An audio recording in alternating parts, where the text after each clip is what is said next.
Welcome back guys. हमारा 11th class का chapter 2 चल रहा है बायोलॉजिकल क्लासिफिकेशन, जिसका पार्ट 1 और पार्ट 2 हम लोग कंप्लीट कर चुके हैं।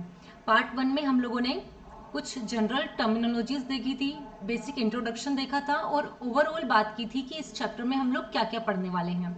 और पार्ट 2 में हमने किंगडम मोनेरा को डिस्कस किया था।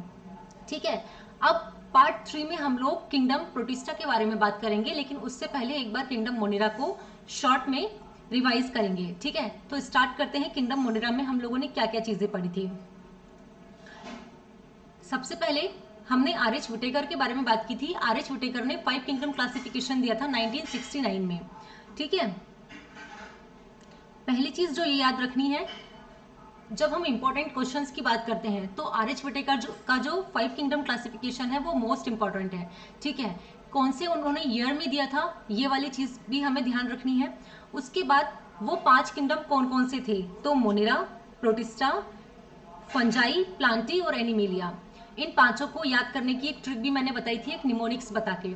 ठीक है, उसके बाद किस बेस पर इन्हें क्लासीफाई किया था उन चीजों के बारे में भी हम लोगों ने डिस्कस किया था। अब इसके बाद हम लोगों ने बात की थी कि किंगडम मोनेरा अगर है तो उसमें किंगडम मोनेरा में सभी हमें क्या देखने को मिलते हैं, बैक्टीरिया।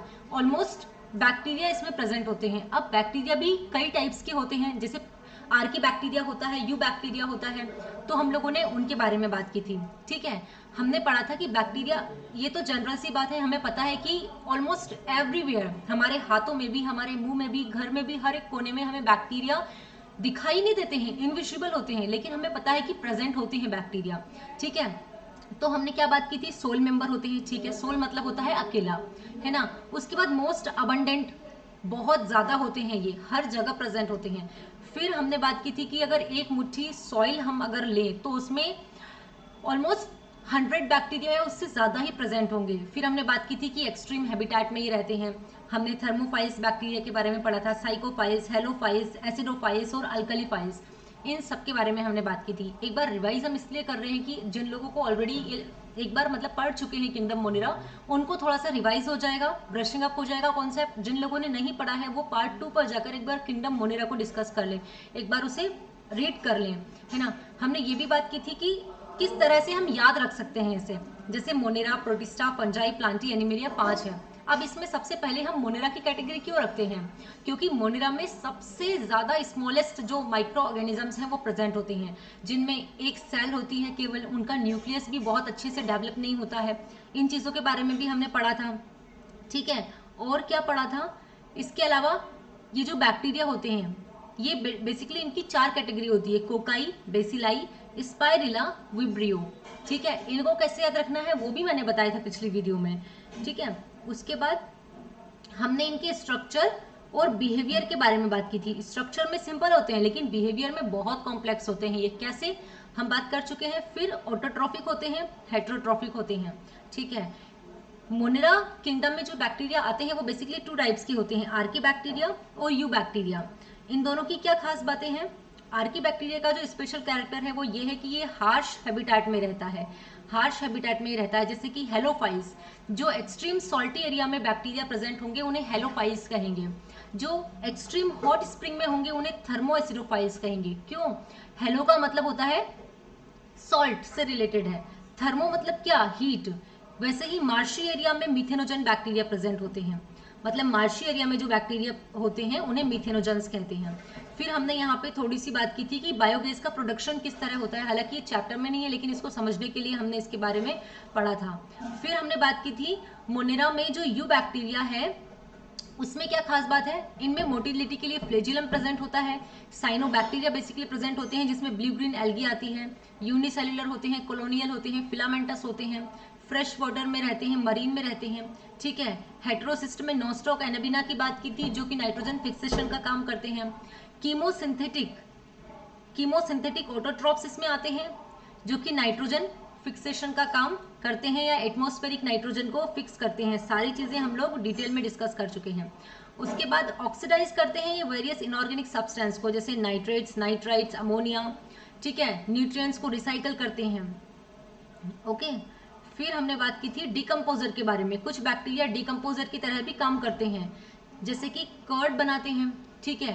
प्रोडक्शन ऑफ एंटीबायोटिक्स, जो टैबलेट्स हम खाते हैं फीवर या कोल्ड होने पर, ठीक है, वो एंटीबायोटिक्स भी बैक्टीरिया के थ्रू बनती है। उसके बाद नाइट्रोजन फिक्सेशन में भी ये हेल्पफुल होते हैं। पैथोजेंस भी होते हैं कुछ बैक्टीरिया जो डिजीज कॉज करते हैं, जैसे कि कोलेरा, टाइफाइड एक्सेट्रा, ठीक है।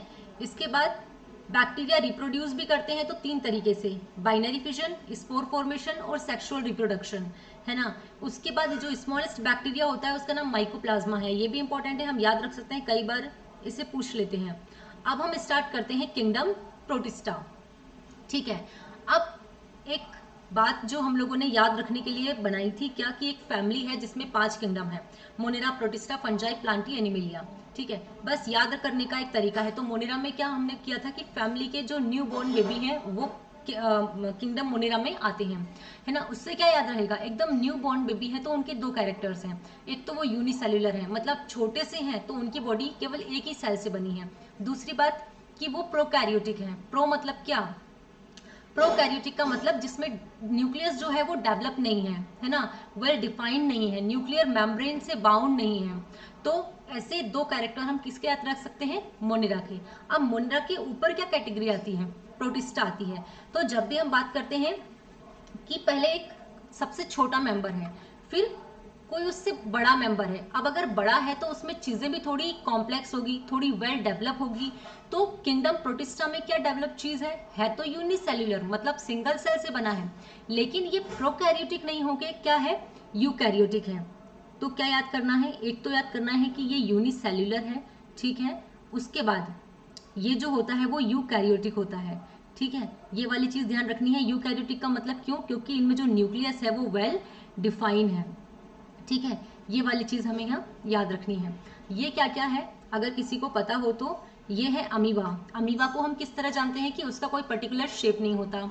ये है क्लेमाइडोमोनास, ठीक है। ये है पैरामीशियम जो कि स्लीपर की शेप का होता है, बोलते हैं चप्पल की शेप का, ऐसे इसे याद रख सकते हैं पैरामीशियम को।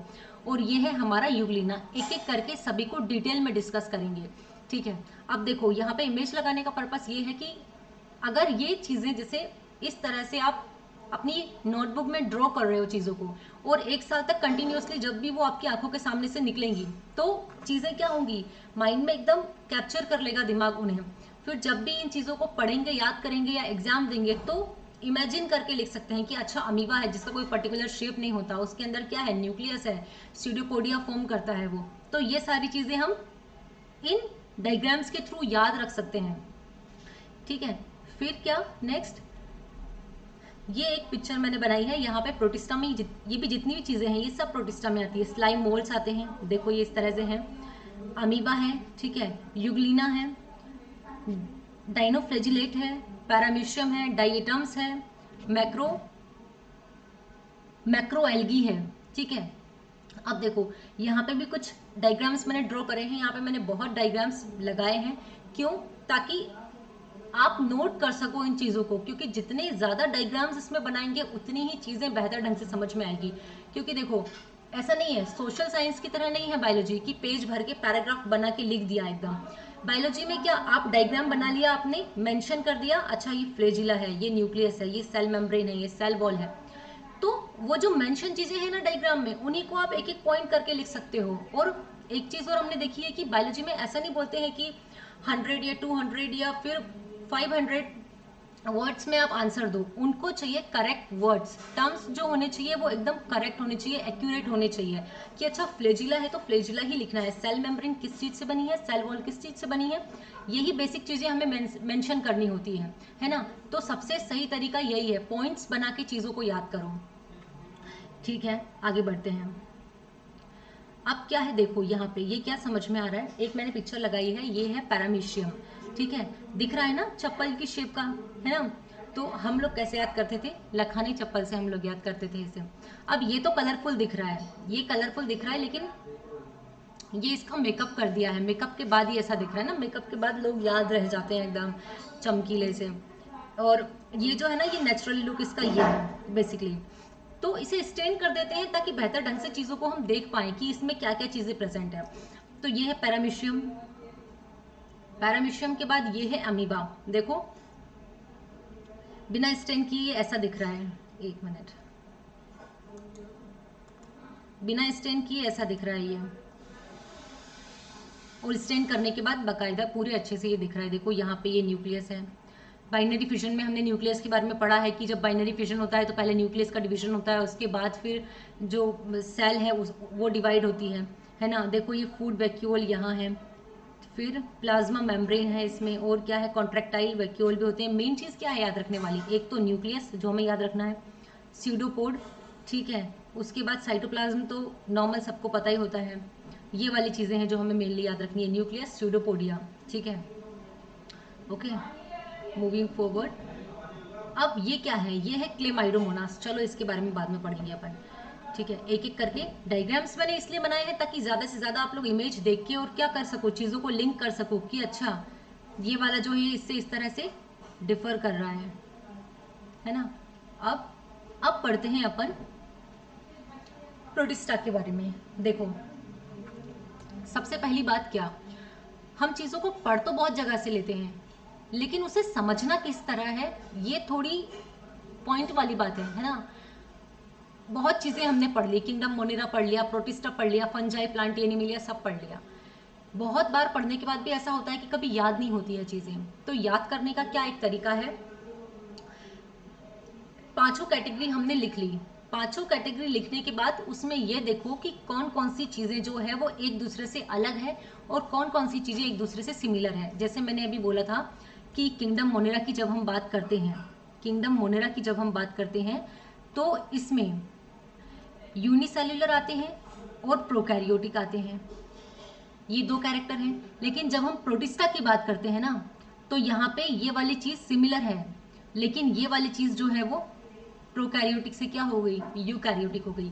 तो इस तरह अगर एक दूसरे में डिफरेंस बना के चीज़ों को याद करोगे ना, चीज़ें फटाफट याद हो जाएंगी। एक तो ये बात है याद करने की, दूसरी क्या बात है, आपको जो बेसिक टर्मिनोलॉजी है ना, जो रूट वर्ड्स है वो आप लोग को पता होना चाहिए। यूनिसेल्युलर का मतलब क्या होता है, जैसे यूनिसेल्युलर पढ़ा तुरंत समझ में आ गया। यूनि मतलब एक, अच्छा यूनि मतलब वन, सिंगल। सेल्युलर मतलब सेल, मतलब इसकी बॉडी केवल एक सेल से बनी है। प्रोकैरियोटिक जिसमें न्यूक्लियस वेल डिफाइन नहीं है। यूकैरियोटिक जिसमें न्यूक्लियस वेल डिफाइन है। मल्टी सेल्युलर, मल्टी मतलब मैनी, सेल्युलर मतलब सेल, मतलब जिसकी बॉडी में कई सारी सेल प्रेजेंट है। तो अगर ये रूट वर्ड्स प्रेजेंट है ना, कितनी ही लाइनें आप एक ही बार में रीड करके फटाफट चीज़ों को याद कर सकते हो, ठीक है। चलो बहुत हो गई रामायण, शुरू करते हैं। क्या, सबसे पहले किंगडम प्रोटिस्टा में सिंगल सेल के ऑर्गेनिज्म आते हैं, मतलब यूनिसेल्युलर। यूकैरियोटिक होते हैं, मतलब वेल डिफाइंड न्यूक्लियस होता है। प्राइमरली एक्वाटिक होते हैं, मतलब जनरली ये वाटर बॉडीज में ही प्रेजेंट होते हैं, ठीक है। Forms a link with the others dealing with plants, animals and fungi. अब देखो हमें पता है कि कई सारे साइंटिस्ट आए जिन्होंने कई सारे किंगडम दिए, 2 किंगडम दिया, 3 किंगडम दिया, 4 किंगडम दिया, देन लास्ट में फिर आर.एच. बटेकर ने 5 किंगडम क्लासिफिकेशन दिया था। तो क्या हुआ था कि किंगडम प्रोटिस्टा में जब इन माइक्रो ऑर्गेनिजम्स को रखा था तो उन्होंने रख तो दिया, लेकिन उन्होंने ये देखा कि किंगडम प्रोटिस्टा में रखने के बाद भी ये kingdom fungi, kingdom Plantae, kingdom animalia से क्या कर रहे हैं, थोड़ा बहुत लिंक कर रहे हैं। मतलब अब देखो इस बात को भी हमने कैसे याद करा था, बहुत ही आड़ी टेढ़ी सी चीज़ें होती है याद करने के लिए, लेकिन हम कर सकते हैं। किसी से शेयर करने की क्या ज़रूरत है, हम खुद चीज़ें बना के अपने हिसाब से याद कर सकते हैं। अब मतलब खुद का अपना किंगडम है लेकिन उसमें नहीं रहना, दूसरों के किंगडम से मैच करना है, लिंक करना है ना। तो बोलते हैं ना, एक कहावत सुनी होगी, बिना पैंदे का लोटा, मतलब खुद का घर है लेकिन इधर उधर लुढ़क रहा है फिर भी।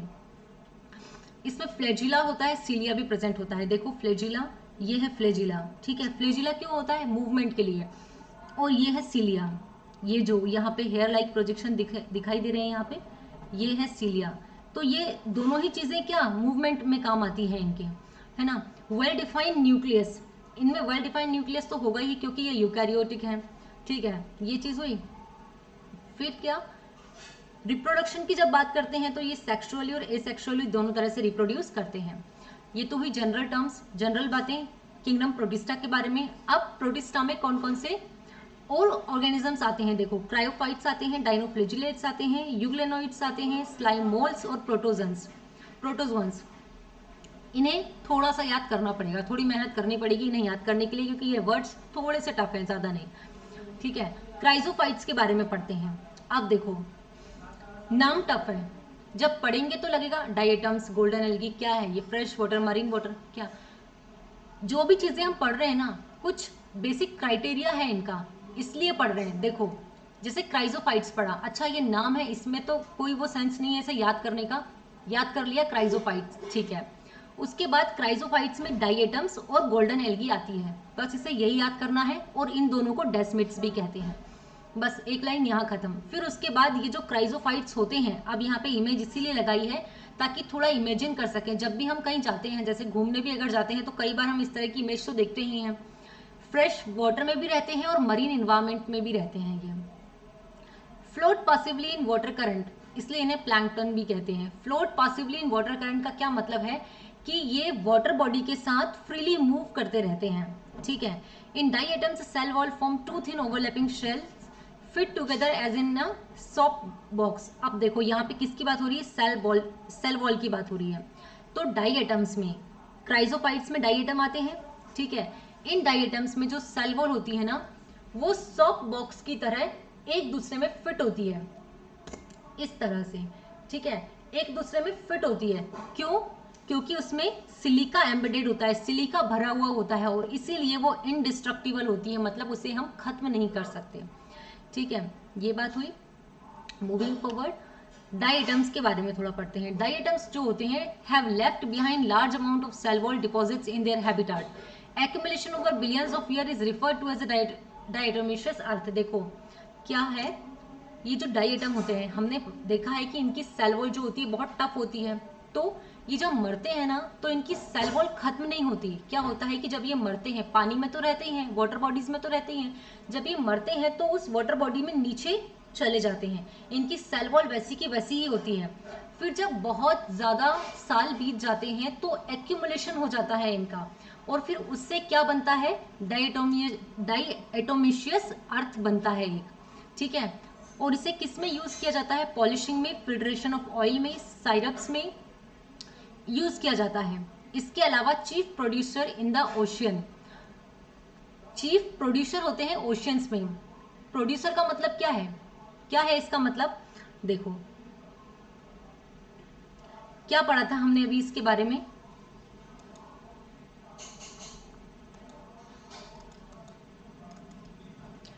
क्या पढ़ा था, यहाँ पे हमने ये चीज नहीं देखी। देखो यहाँ पे इसका कलर कैसा दिख रहा है, हल्का सा ग्रीन कलर दिख रहा है। चीफ प्रोड्यूसर मतलब क्या होता है, प्रोड्यूस करने वाला, और अगर बायोलॉजी में पढ़ रहे हैं तो मतलब फोटोसिंथेसिस से रिलेटेड है, ठीक है। तो चीफ प्रोड्यूसर होते हैं, ये फोटोसिंथेसिस का काम भी करते हैं ओशियन में, ठीक है। चलो आगे बढ़े, डाइएटम्स हमारा हो गया। अब डाइनोफ्लेजिलेट्स, ये नंबर 2 पर है, ठीक है, ये नंबर 2 पर है। इसके बारे में क्या है, मोस्टली मरीन एंड फोटोसिंथेटिक, ये भी फोटोसिंथेटिक होते हैं, मरीन में प्रेजेंट होते हैं, ठीक है। किस किस तरह के दिखाई देते हैं, येलो, ग्रीन, ब्राउन, ब्लू और रेड, इतने सारे कलर्स के ये हमें दिखाई देते हैं। यहाँ पे ये पिक्चर लगाई है, ठीक है। मेन पिगमेंट इनमें प्रेजेंट होता है, उसी की वजह से ये सारे कलर्स यहाँ दिखाई देते हैं। अगर इनकी सेल वॉल की बात करें तो सेल्यूलोज प्लेट की सेल वॉल इनमें होती है, मतलब सेल वॉल में सेल्यूलोज प्लेट प्रेजेंट होती है। इनमें 2 फ्लैजिला होते हैं, एक होता है लॉन्गिट्यूडनली, एक होता है ट्रांसवर्सली। देखो ये जो दिख रहा है लॉन्गिट्यूडनली, और यहाँ पे ये जो 2 फ्लैजिला दिख रहे हैं ट्रांसवर्स में, ये इनमें 2 फ्लैजिला प्रेजेंट होते हैं जो इनके मूवमेंट में क्या करते हैं, हेल्प करते हैं, ठीक है। अब रेड डाइनोफ्लेजिलेट्स, देखो यहाँ पे जो सारी लाइंस लिखी हैं क्या मतलब है इनका, ये जो डाइनोफ्लेजिलेट्स होते हैं कई कलर्स के होते हैं, हमने पढ़ा था yellow, blue, green, brown, red भी होता है। ये मल्टीप्लिकेशन इतनी तेजी से करते हैं कि ओशन में पूरी जगह फैल जाते हैं, और जब पूरी जगह फैल जाते हैं और जैसे टाइड्स आती है ओशन में, तब ऐसा लगता है कि पूरी रेड टाइड्स आ रही है, क्योंकि पूरे मल्टीप्लिकेशन करके और पूरे ओशन में ये लगभग फैल जाते हैं, इसीलिए कभी कभी उसे रेड टाइड्स भी कहते हैं। उसके अलावा ये टॉक्सिक भी होते हैं कुछ अदर मरीन एनिमल्स के लिए, या जो भी माइक्रो ऑर्गेनिजम्स रहते हैं उसमें, जैसे कि फिशेस वगैरह, उनके लिए टॉक्सिक भी होते हैं ये, ठीक है।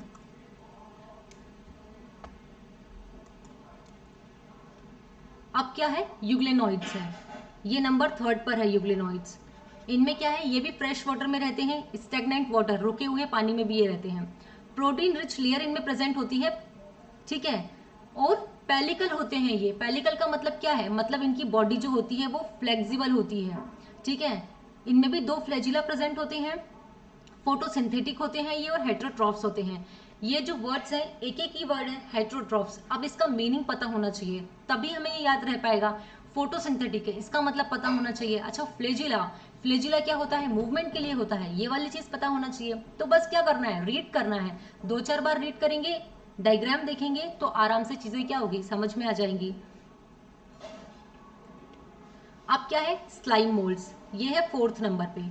स्लाइम मोल्ड्स में क्या है, सेप्रोफाइटिक प्रोटिस्ट होते हैं ये। सेप्रोफाइटिक का मतलब क्या होता है, कमेंट करके मुझे बताना है। पढ़ चुके हैं हम, ऑटोट्रॉपिक पढ़ चुके हैं, हेट्रोट्रॉपिक पढ़ चुके हैं, सेप्रोफाइटिक भी पढ़ चुके हैं, फंजाई से रिलेटेड है ये। एंगल्फिंग ऑर्गेनिक मटेरियल, ये व्यू तो हम लोग कई जगह देखते हैं, है ना, बारिश में अधिकतर ये देखने को मिलता है। प्लाज्मोडियम, ये मलेरिया वाला प्लाज्मोडियम नहीं है, ठीक है। ग्रो एंड स्प्रेड ये कर जाते हैं। अनफेवरेबल कंडीशन में ये स्पोर्स प्रोड्यूस करते हैं, और ये जो स्पोर्स होते हैं ये एक्सट्रीमली रेजिस्टेंस होते हैं, मतलब आसानी से खत्म नहीं होते ये स्पोर्स डिस्पर्स हो जाते हैं एयर में, ठीक है। तो बस क्या करना है, रीड मारना है। अगर रूट वर्ड्स हमें पता है तो सारी चीजें क्या है, इजी है। इसके बाद भी अगर किसी को डाउट है तो कोई कमेंट करके पूछ सकता है, ठीक है। अब प्रोटोजन्स, ये हेट्रोट्रॉप्स होते हैं, प्रीडेटर्स होते हैं और पैरासाइट्स की तरह भी कभी कभी एक्ट करते हैं, कभी कभी नहीं, पैरासाइट्स की तरह एक्ट करते हैं। इनमें 4 कैटेगरीज होती है, यहाँ एक एक करके पता चलेगा इनके बारे में। सबसे पहली कैटेगरी है फ्लैजिलेटेड प्रोटोजोन्स। देखो फ्लैजिलेटेड प्रोटोजोन्स, अब यहाँ जो नाम हम पढ़ेंगे इन नाम से हमें चीजें समझ में आ जाएगी। फ्लैजिलेटेड मतलब यहाँ फ्लैजिला वर्ड मेंशन हो रहा है। फ्लैजिला मतलब क्या, ये वाली चीज, ठीक है, जो इनके क्या मूवमेंट में काम करेगा। अब ये पैरासिटिक होते हैं, डिजीज कॉज भी करते हैं। कौन सी, स्लीपिंग सिकनेस, और एग्जाम्पल है ट्राइपैनोसोमा, ठीक है। ये उसी का डायग्राम मैंने बनाया है, ये बिना स्टेन किया हुआ और ये स्टेन किया हुआ। फ्लैजिलेटेड प्रोटोजोन से याद रखना है, प्रोटोजोन है मतलब क्या है, पैरासिटिक है ये। उसके बाद क्या, स्लीपिंग सिकनेस की डिजीज कॉज करता है और इसमें फ्लैजिला प्रेजेंट होता है। 2 से 3 अगर पॉइंट्स हमें याद है तो दैट इज इनफ, ठीक है। मूविंग फॉरवर्ड, अब देखो सीलिएटेड प्रोटोजोन्स, सीलिया भी समझ में आया था, सीलिया।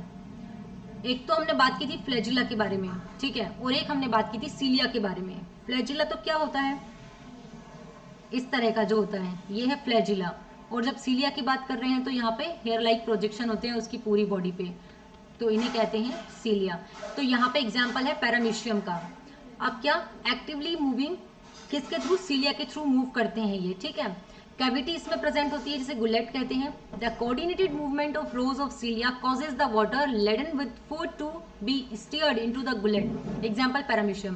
क्या होता है कि इनमें जो ये हेयर लाइक प्रोजेक्शन यहाँ पे दिखाई दे रहे हैं, क्या होता है कि ये एक ही जैसे पूरे मूव करते हैं, और वाटर में जो भी इनके लिए फूड प्रेजेंट होता है ये सारे सीलिया एक तरफ से मूव करके और फिर फूड को क्या करते हैं, अंदर की तरफ लेके जाते हैं यहाँ से, ठीक है। ये हुआ।